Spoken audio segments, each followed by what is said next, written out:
Hello, welcome to the Real Estate Regroup Show. I am your host, LJ Walker, a real estate investor helping you realize your dream of owning a home or investing in one. Well, I hope everybody enjoyed their Thanksgiving. I know I did. I realize, of course, that some of you may not celebrate. Just so that you are aware, I don't really partake so much in its historical value. My thing with Thanksgiving is its moral intention. The fact that I'm able to share with family and friends, that's what I love about the holiday. Now, being that it's 2020, of course, I wasn't able to share hugs and kisses the way I normally do, so we did all of that virtually and also through the phone. I'm hoping that if not next year, the year after, I will be able to meet again in person with my family and friends. So, as I was thinking and contemplating about the moral intention of this particular holiday, I was saying to myself, I am thankful for answered prayer, unanswered prayer, and unasked prayer. Yes. Now, tell you the truth, all three of these have encompassed all points in my life, but I'm going to lean more into the real estate realm since this is the Real Estate Regroup Show. Well, first off, when it comes to answered prayer, one of the answered prayer or prayers that I had was concerning the home in which I live in right now. You see, in the beginning, at one point, the block that I'm on had no buildings at all on it. Okay? It was just crumbled up bricks and dirt. That's it. Being that it was close to the church that I was attending, I had said, it would really be nice to live here, right? Because I was still house hunting at the time, but pretty much most of the homes were in other boroughs. They weren't right here in Harlem where I wanted to be. And many of the homes that were here in Harlem were really quite expensive. Needless to say, I would say about a year or two, I went to a home buyer seminar, and I found that a contractor actually bought up the land and was going to build homes here, and it was going to be affordable. So I was like, oh my God, wow, so excited. I applied, I was rejected, and that broke my heart. You don't understand. So, I prayed about it, and I said, God, I know that you are all knowing and you are my provider, but honestly, I still really wanted this home. Within a week, I got a call back saying, after that prayer, I got a call back stating that it didn't work out with the other people that were ahead of me and that they were going to give me a chance to apply again. So I applied again, and I actually got the home that I have been living in for the past 20 some odd years. So that is several answered prayers that worked in my favor, and I'm grateful and thankful to God for it. Next is where I'm going to talk about unanswered prayers. These are prayers that you pray, but you don't necessarily get what you ask for. All right. And this is more on my mother's situation. So back in the 80s, my mother, she bought a home in Florida. She wanted to retire there. That was her dream. When she was house hunting, there was one particular neighborhood and house that she fell in love with. She was head over heels for it. Unfortunately, the price of the home was set really high. And by the time she was able to save a portion for the down payment, all of the homes were already taken, right? So she kept looking. She didn't let that stop her. She kept looking, and she found another home that she loved, and she was able to buy that home. It was more affordable. It's on the lake, very nice area. Well, 2 years passed by, right? Hurricane came, and the first house that she fell so madly in love with, demolished. The whole entire subdivision where that house was taken out by that hurricane. Her house still stood there. As a matter of fact, my mother's house is still standing, even though it's not her house anymore because she sold it in March. So that right there, that was a lesson. Sometimes what you want is not always the best for you. Sometimes when God says no, or he doesn't say anything at all, and you don't get your way, sometimes that's actually for the best. Okay? Because see, here's the thing. A lot of times you'll see a house and it's gorgeous, it's pretty. You'll even go inside and you like the layout, but you don't know what's behind those walls. Number one, you don't know how those walls were built, what material was used, or anything. Okay? And even though you hire an engineer and you hire an inspector, first of all of them are not equal as far as knowledge and experience and work ethic is concerned, right? And a lot of times they don't know what went on behind the wall, so they can't tell you. I'm pretty sure that those people who bought those homes, they hired inspectors and engineers. I know some people don't, especially when it's new. But even when it's new, you want to hire those people to ensure that your house stays standing tall. So that was a lesson in and of itself, a twofold lesson that I received from that. Next, moving along, unasked prayers. Now, I'm going to ask you to hold on and hear me through the end, because this right here is sort of supernatural. It's some of you are going to really have a hard time grabbing hold on to this, especially if you are not Christian or not religious or not spiritual. You may not be aware of this. And to be quite honest, I was skeptical of certain events that happened, which I will explain.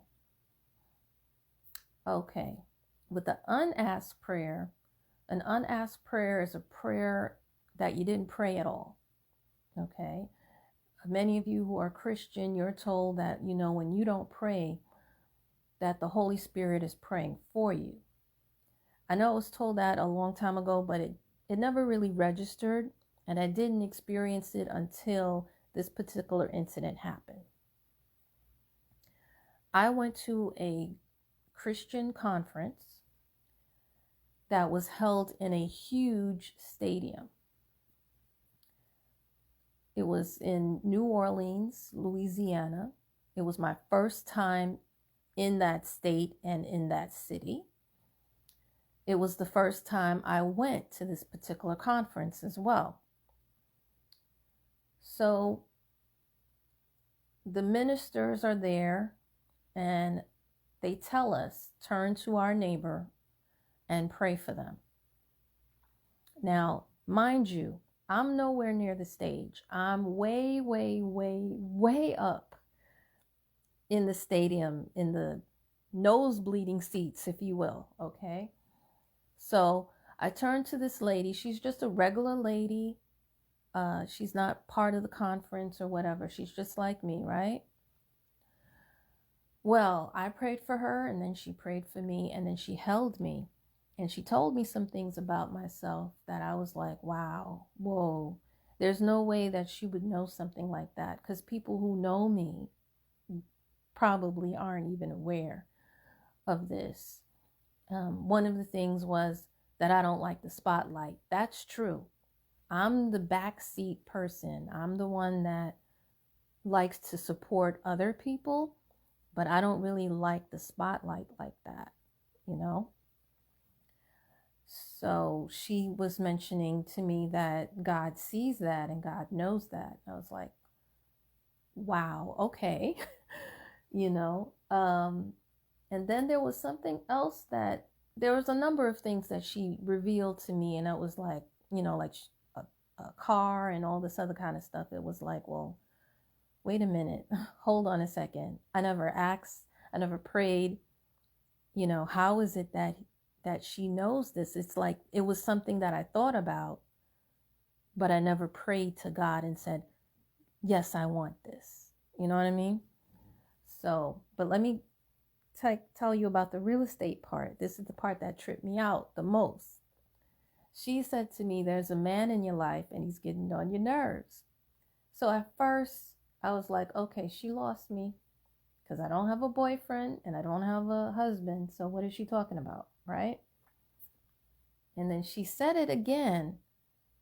She says, there's a man in your life and he's getting on your nerves, and God said he's going to get rid of him. So I was like, the only man that gets on my nerves is my tenant, the tenant that I had at the time, right? So I was like, but I can handle that. So, you know what I mean? That's one of the reasons why I never prayed to God about it, because if I feel like I can handle it, I don't see why I need to bother him or trouble him with the situation. Anyway, needless to say, we parted, everything is all good. We hug it out. About, I would say, before the year ended, this particular tenant that got on my nerves, well, let me first tell you some of the things that he did to get on my nerves. Number one, he would call up and say, there's a problem with X, Y, and Z. You go up there, and then he says, there's no problem, I never called you. That kind of thing. Then he would call, and instead of calling right away when there was a problem, he'd wait until the middle of the night to call to say that there was a problem. And then other times he would say, like there's certain things that happen, and he was like, oh, it just happened. And he would say it was done because of shoddy workmanship, instead of admitting that he did it, or that his family member did it, or that his friend did it. So that was some of the things that he did. Plus, he liked to blast his music so loud that the whole entire neighborhood was hearing the song. And being that I don't like the spotlight, number one. Number two, I need to go to sleep. I can't deal with hearing music that loud at night. It was just annoying, okay? So that's pretty much why I didn't like him. At the end of the year, that same year that lady made that prediction, he stopped paying rent. He apparently lost his job, right? So I contacted my lawyers, and they said, well, since the lease is almost up, it doesn't make sense for you to take him to eviction court, because if you go to court, it could be a number of years before you actually get him out. It's better for you to just wait for the lease to end, and then when the lease ends, tell him he has to move. That is your best choice, right? Because he had stopped paying, like 2 months before. He quote unquote said he lost his job. So that basically was the reason. So I was like, yes, relieved, get out, pretty much. And here's the thing, is that he was also friendly with many people in the neighborhood, many neighbors. They were sad to see him go. And they were like, well, couldn't you just hold on to him, keep him around? I'm like, why? No, I don't like him. Number one, he hasn't paid his rent. Number two, he don't have a job. Number three, he gets on my nerves. Number four, if you like him, put him in your home. But of course, nobody really put him up. Now, around the corner, I think he did get a place to stay, but on my block, the people who had an issue, they saw me as an evil person all of a sudden, right?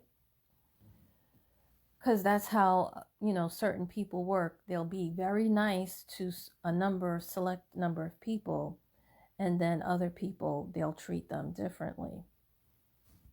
Especially when you're a landlord.